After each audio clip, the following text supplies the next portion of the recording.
আসসালামু আলাইকুম রহমতুল্লাহ বরকাত। তে পরপর তিনটা কিনোট পেপারের পরে একটু ব্রেইনের দরকার। আমরা সেই সুযোগটা পাচ্ছি না, সেই জন্য আমরা আহ, দুঃখিত। বাট আমার মনে হয় ইস্যুটা খুবই সেন্সিটিভ একটা issue. Poverty alleviation, inequality reduction and food security.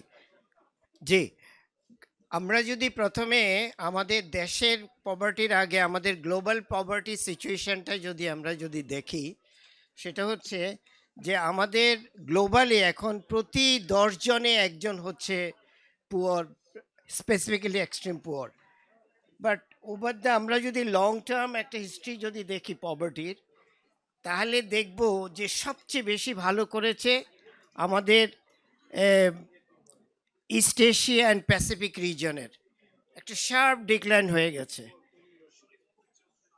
এবং নেক্সট ভালো যদি বলি, তাহলে আমি বলবো এটা হচ্ছে আমাদের সাউথ এশিয়ান রিজনের, এরা আমরা ভালো করেছি। তো সুতরাং বাট আমরা যদি একটু আহ, বাংলাদেশের অবস্থা দেখি, লং টার্মে যদি আপনি দেখেন ট্রেন্ডটা, ইট লুকস গুড। অ্যাকসেপ্ট আমরা ওভার দ্য পিরিয়ড আমরা একটা মোটামুটি একটা steady rate of growth, thanks to the government always have put special consideration on actually poverty. সেটার কারণে আমাদের upper poverty line, lower poverty line gradually সেটা কমেছে সিন্স ইন্ডিপেন্ডেন্স। অবভিয়াসলি আমাদের কোভিডের পরে এবং রিসেন্টলি আমাদের এই পলিটিক্যাল টার্মোয়েলের পরে আমাদের কিছুটা সিচুয়েশন আসছে, যেখানে একটু আবার আপওয়ার্ড ট্রেন্ড দেখা যাচ্ছে। তো এইটা একটা আমাদের ইস্যু। বাট আমরা একটা জিনিস এখানে আমাদের বুঝতে হবে যে আমরা যেই গ্রুপ অফ পিপলের পভার্টি রিডাকশানে এখন যাচ্ছি, আমরা এখন হার্ডকোর পভার্টি পুয়ার পিপলের কাছে যাচ্ছি। এদের পভার্টি এলিভেশন আর আমরা আগে যাদের পভার্টি এলিভেশন করছি, এটার মধ্যে বিশাল একটা ডিফারেন্স আছে। আমরা যেটা যেটা প্রথমে আমাদেরকে বুঝতে হবে যে আমাদের এই পভার্টিটা, যদিও বাংলাদেশ অ্যাক্রস বাংলাদেশ একটা ভালো ট্রেন্ড দেখাচ্ছে, কিন্তু বাংলাদেশের বিভাগীয় পর্যায়ে যেই পভার্টি রিডাকশানের যদি চিত্র আমরা দেখি, তাহলে সেটা কিন্তু অনেক ডিফারেন্ট। কোনো কোনো ক্ষেত্রে বিশেষ করে রংপুর ডিভিশন, বরিশাল ডিভিশন এবং ময়মনসিংহ ডিভিশন, এরা কিন্তু প্রায় এখনও 75 থেকে 90% এখনও কিন্তু moderate to very high level of পভার্টিতে আছে ম্যাক্সিমাম এগুলো। তো এই যে এই সিচুয়েশনটা একটা জিনিস। আরেকটা জিনিস হচ্ছে যে আচ্ছা, আমাদের এই ইকোনমিক পভার্টি যেটা যেটা আমরা নর্মালি করি, সেটার সেটার একটা চিত্র আছে। আবার আমাদের মাল্টি ডাইমেনশনাল পভার্টি, এই চিত্রটাও আমাদেরকে বুঝতে হবে যে এখানে হচ্ছে শুধু ইকোনমিক পভার্টিটা না, তাদের হেলথ, এডুকেশন, লিভিং স্ট্যান্ডার্ড, সেইটার ভিত্তিতে আমরা যেখানে আমাদের আগে যে পভার্টি রেট যেটা আমরা দেখেছি যে এখানে আমাদের প্রায় পভার্টি রেট কমে আসছে, এক্সট্রিম পভার্টি রেট কমে আসছে নিয়ারলি 9%-এর মতো। কিন্তু আপনি যদি আমাদের মাল্টি ডাইমেনশনাল পভার্টির এটা যদি দেখেন, সেখানে আমাদের 24% মাল্টি ডাইমেনশনাল পুয়ার। এবং এই পভার্টিটা আবার আপনার হচ্ছে দেয়ার আর ভ্যারিয়েশনস অ্যামং দ্য ডিস্ট্রিক্টস। যেখানে সিলেটটা ছিল সব রিলেটিভলি নন পুয়ার, এখানে দেখবেন যে সিলেট রিজনটা হচ্ছে very high level of poverty, followed by Mymensingh, Chittagong and Barishal division. তো এইটা অর্থাৎ হচ্ছে যে পভার্টির, আমরা যদি ফাইন্যান্সিয়াল পভার্টি শুধু কনসিডার করি, সেই হিসাবে কিছু কিছু এই ডিভিশন এগিয়ে থাকলেও আসলে multi dimensional poverty which is actually the real poverty status, সেইটা কিন্তু আমাদের অ্যাক্রস ডিফারেন্ট এতে আছে। সুতরাং এইটার যে পলিসি ইমপ্লিকেশন, সেটা হচ্ছে আমরা যারা পলিসি মেকার, সেখানে আমরা এটা করতে হবে। আরেকটা হচ্ছে, এটা খুবই ইম্পর্টেন্ট, যারা পুয়ার তাদের মধ্যেও আবার দে আর নট হোমোজেনিয়াস। তাদের মধ্যে আছে ভেরি ভালনারেবল গ্রুপস আছে, একটা গ্রুপস আছে ট্রানজিয়েন্ট গ্রুপ, আরেকটা হচ্ছে নিয়ার আউট অফ পভার্টি আছে প্রগ্রেসিভ। এদের ডিমান্ড, এদের নেচার অফ পভার্টি, এদের ক্যাপাসিটি, দিজ আর ডিফারেন্ট। এবং তাদেরকে যদি আমি অ্যাড্রেস করতে চাই তাহলে তাদের ব্যাকগ্রাউন্ডের ভিত্তিতে তাদের এগেস্টে আমাদের প্রোগ্রাম নিতে হবে।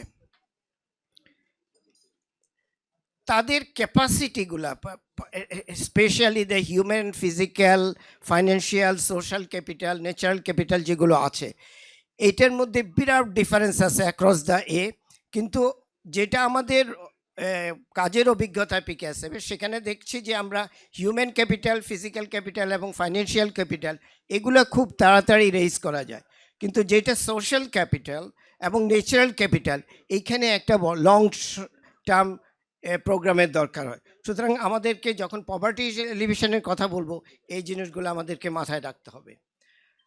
আমাদের এখন প্রথমে আমরা যেটা চিন্তা করতে হবে যে আমাদের এই মেজর ড্রাইভার্সগুলা কি পভার্টির, সেটা যদি করি আমরা পভার্টি কিভাবে অ্যাড্রেস করব সেটা আমাদের জন্য সুবিধা হবে। এক নম্বর হচ্ছে যদি গ্লোবাল এতে দেখি যে IMF এর অনুসারে গ্লোবালি ইকোনমিক গ্রোথটা স্লো ডাউন হয়ে আসছে। 2000 এই বছরে এটা 3.2, আগামী বছরের প্রজেকশন যেটা সেটা 3, এবং এটা মেজর কারণ হচ্ছে US, চায়না, মেক্সিকো এবং বড় বড় মেজর ইকোনমিগুলোর গ্রোথ রেট কমে আসতেছে। সুতরাং এইটার কারণ হচ্ছে ট্রেডের যে টেনশন, কিছুক্ষণ আগে রুবায়েত ভাই বলছে TTT, তারপরে হচ্ছে পলিসি আনসার্টেনিটি, জিওপলিটিক্যাল রিস্ক, এটার কারণে গ্লোবালি আসলে পভার্টি রিডাকশন রেট বা গ্রোথটা স্লো হয়ে যাচ্ছে।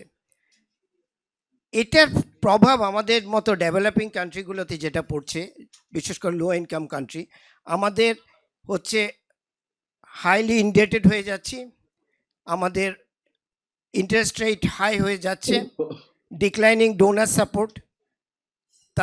কিন্তু অন্যদিকে যে পার ক্যাপিটা ইনকামের যে গ্রোথ, সেইটাকে পভার্টিটাকে রিডিউস করার জন্য যেই পরিমাণে সাফিসিয়েন্ট ইনভেস্টমেন্ট দরকার সেটা করা সম্ভব না। তারপরে হচ্ছে যেই এগুলা জবগুলা হচ্ছে, যেই এই গ্রোথ যেটা হচ্ছে সেখানেও আমাদের জবলেস গ্রোথ হচ্ছে, এটা আমাদের আরেকটা হচ্ছে বড় একটা জিনিস যেটা আজকের ডিসকাশনে ওইভাবে এখনো আসে নাই। আমার মনে হয় climate change is a big issue for us.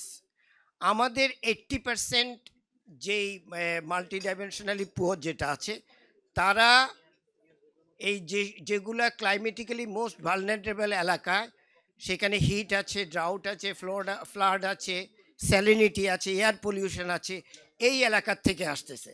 এবং তাদের এই 80% এই ধরনের পুয়ার পিপলরা 2টা বা 3টা বা 4টা হ্যাজার্ড পর্যন্ত তাদেরকে ফেস করতে হয়। এবং এই বিশেষ করে আমাদের সাউথ এশিয়ান রিজিয়নে যেই কান্ট্রিগুলো আছে, এই কান্ট্রিগুলা আল্লাহর রহমতি হোক, আমরা আরও বেশি ভিকটিম টুয়ার্ডস দিস ক্লাইমেটিকে। আপনি দেখেন যে সাউথ এশিয়ান রিজনে প্রায় 380 মিলিয়ন পিপল, মানে 38 কোটি পিপল মাল্টিপল আপনার হ্যাজার্ডে এফেক্টেড হচ্ছে। এটার মধ্যে আপনার হিট ওয়েভ আছে। জি,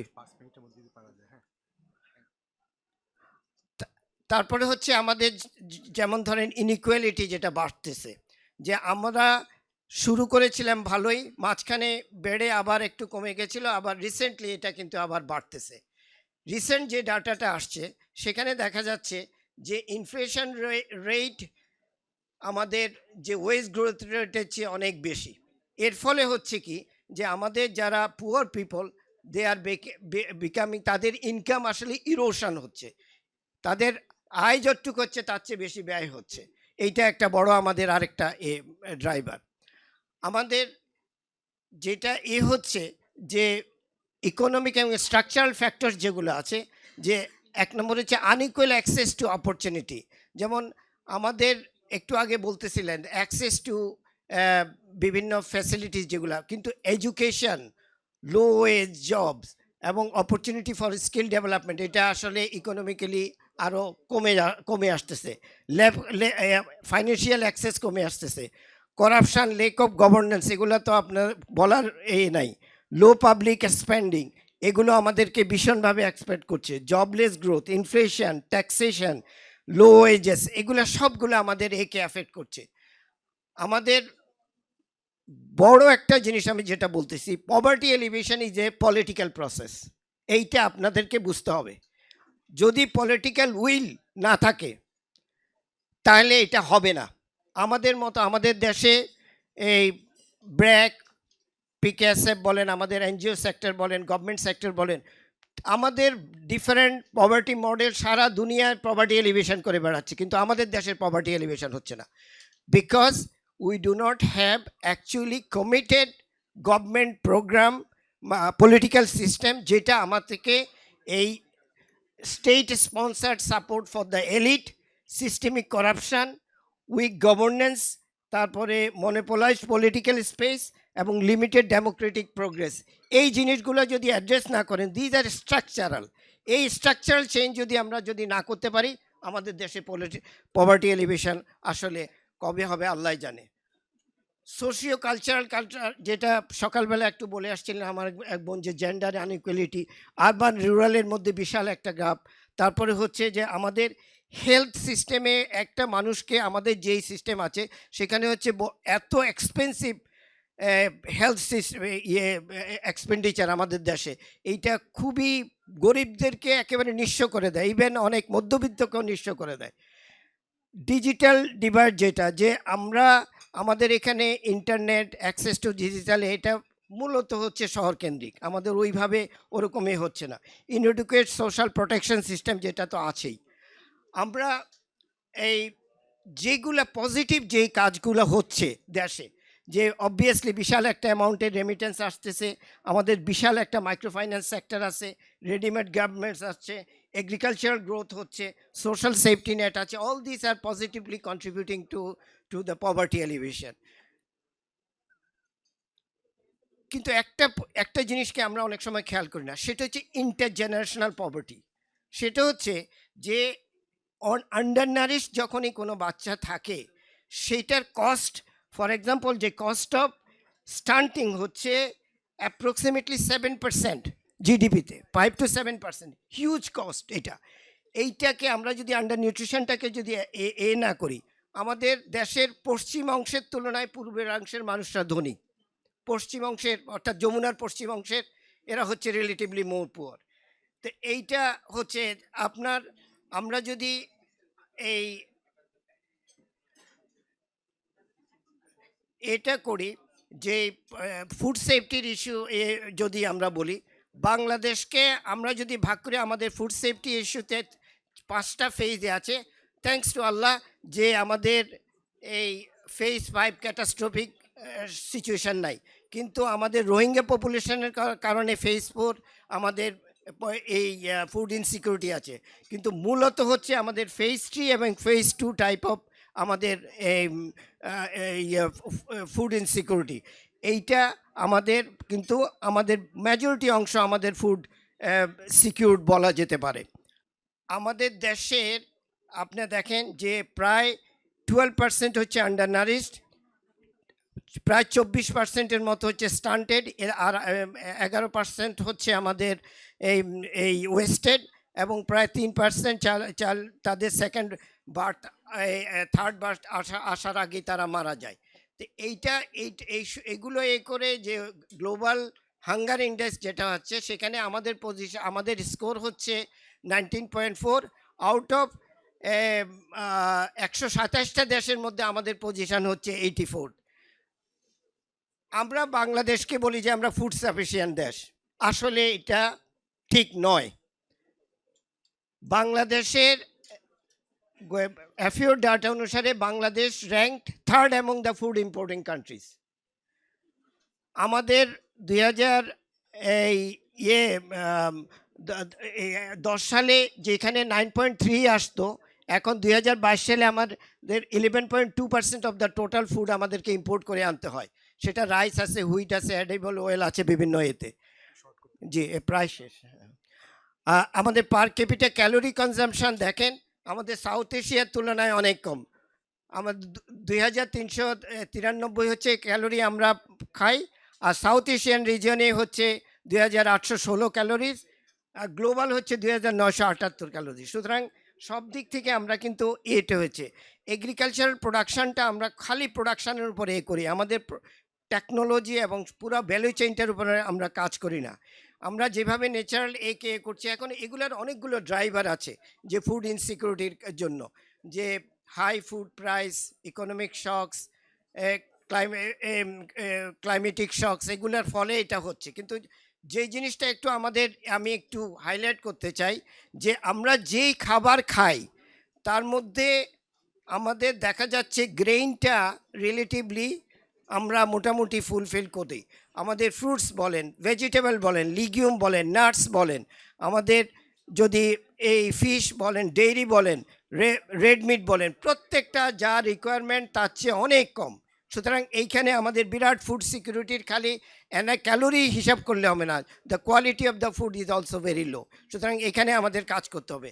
আমাদের কস্ট অফ হেলদি ডায়েট এইটা দেখেন প্রায় $3 উপরে, যার ফলে আমাদের প্রায় 60% পিপল, ওভার 60% পিপল এখনও কিন্তু আমাদেরকে এই অ্যাফোর্ডেবল হেলদি ডায়েট আমরা প্রোভাইড করতে পারি না। 60% পিপল আমাদের এই জন্য যেটা আমাদের দরকার, একটা ফুড সিস্টেম ট্রান্সফরমেশন যাবে দরকার, যেখানে আমাদের শুধু প্রোডাকশন না, প্রসেসিং, রিটেইলিং, কনজামশন, এইটাকে টোটাল হোল চেইনটাকে যদি আমরা না করি তাহলে ফার্মাররা দাম পাবে না, ফার্মাররা দাম না পেলে প্রোডাকশন হবে না, আপনার বাকি সমস্ত এগুলা হবে। সুতরাং এখানে আমাদের যেসব ড্রাইভার্সগুলো আছে বা যেসব আউটকামসগুলো আছে এটা আপনারা দেখতেছেন, কিন্তু এইটাকে ফুড প্রোডাকশন হিসাবে দেখলে হবে না, এটা ফুড সিস্টেম ট্রান্সফরমেশনে আমাদের যেতে হবে, তাইলে আমরা আশা করতে পারি। আমাদের নেইবারিং কেরালা আগামী 1 তারিখে ওরা ডিক্লেয়ার করতে যাচ্ছে যে তারা 100% ফ্রি ফ্রম এক্সট্রিম পুয়ার, এবং সেখানে এইটা আমাদের জন্য একটা শিক্ষা, আমরাও পারি। কিন্তু যেটা দরকার 1 নম্বর, যেটা আমি আগেই বলেছিলাম, সেটা হচ্ছে একটা পলিটিক্যাল উইল দরকার এবং ওয়েলফেয়ার ইকোসিস্টেম দরকার। এটা ছাড়া আমাদের পলিটিক্যাল রিফর্মস অ্যান্ড গভর্নেন্স, তারপরে progressive reform, climate resilient food system, তারপরে democratization of the government, specially empowering the local self governance, ensuring that the local government and municipalities are the decision maker for execution of the programs, and ensure that the local authority leads the survey, identifies the poor household, farms, and micro action plan take accordingly. এবং precision poverty ম্যাপিংটা আমাদের দরকার, এবং multi sectoral micro intervention plan আমাদেরকে নিতে হবে, but it has to be not top down, it should be bottom up. এই অ্যাপ্রোচে যদি আমরা যেতে পারি, আমরা আশা করছি যে আমাদের পভার্টি ইনশাল্লাহ এই কেরালার মতো ইনশাল্লাহ একদিন হবে। কিন্তু we are fur way from our actually আমাদের SDG 1 থেকে অনেক দূরে। আমরা যেতে পারবো কিনা I am not sure. Thank you.